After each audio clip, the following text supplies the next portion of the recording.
My name is Paul Oda. I was born in Prince Rupert, British Columbia. My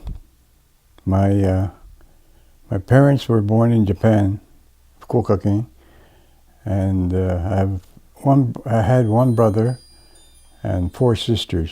They were all born in BC.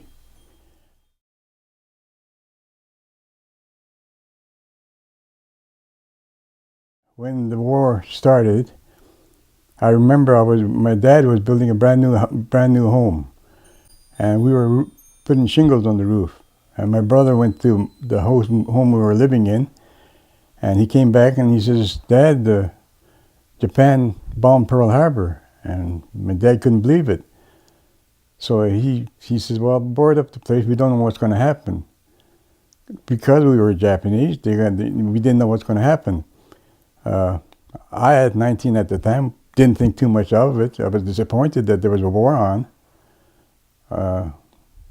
No, I didn't have too much feeling at that time.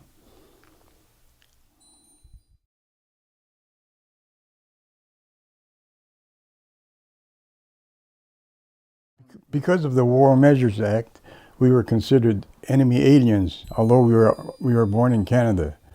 We ourselves thought we were Canadians, but the government thought otherwise. It's not everybody, but the few of the people that voiced their opinion, as they say, the squeaking wheel gets the grease. There's about 4 people in BC that really wanted to get the Japanese out of BC. I myself, at 19 at the time, felt no discrimination. I had a lot of white. Most of my friends were whites, and we got along well. But as soon as the war started, and they says we got to move out of BC, some of the friends, so-called friends, turned against us. Well, I felt bad. I didn't think that we'd be considered enemy aliens. What I would say is we were really disappointed in the government, because being born in Canada, if you're not a Canadian, who is?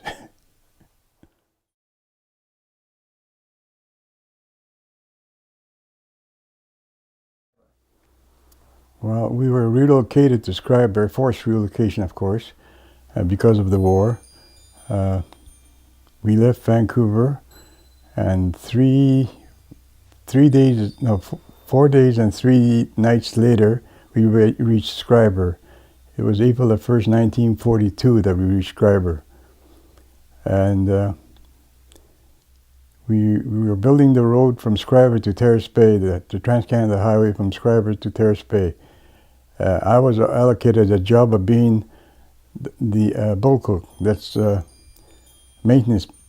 maintaining the bunkhouses.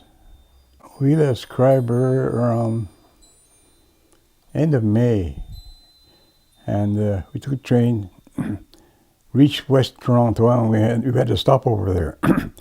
We stopped over there, and a bunch of us got off, and a lot of people at the station there was looking at us.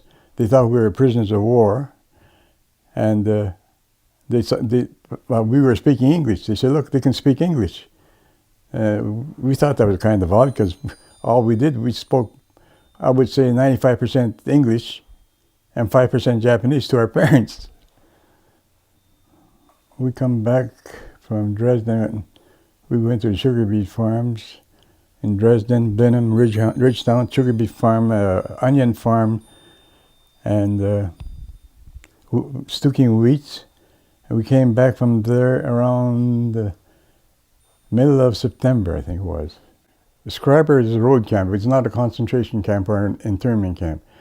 We were the first 300 that came to Scarborough, April the 1st, 1942. And they had 3 retired soldiers as guards, and they had 1 RCMP. We got along well with them because, there's 300 of us and there's 4 of them. They can't be too Boss, some of these Japanese people are very hot-headed, you know, and they know judo and all this stuff. And then, like, I'll tell you one incident in Thunder Bay. We were living in Fort William. We were at the bunkhouse at the sawmill. A bunch of them came into town, and they were called Japs. And this one guy picked on the biggest guy in the group and threw him on the ground. You know. After that, he had no trouble.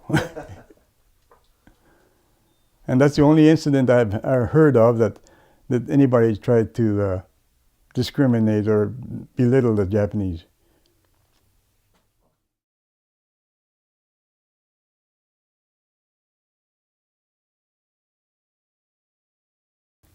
There were German prisoners of war there, and we were all working together. We got along very well, you know.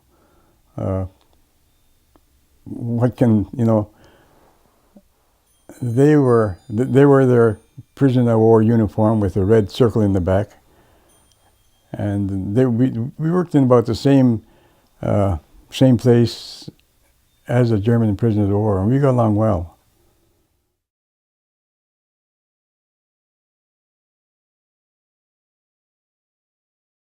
Thunder Bay, we lived in the East End. It's a multicultural district of Thunder Bay. There's Italians, Ukrainians, and everybody else there. So we got along well there. You come out to Westford at that time, there was a little bit of, you know, holding back.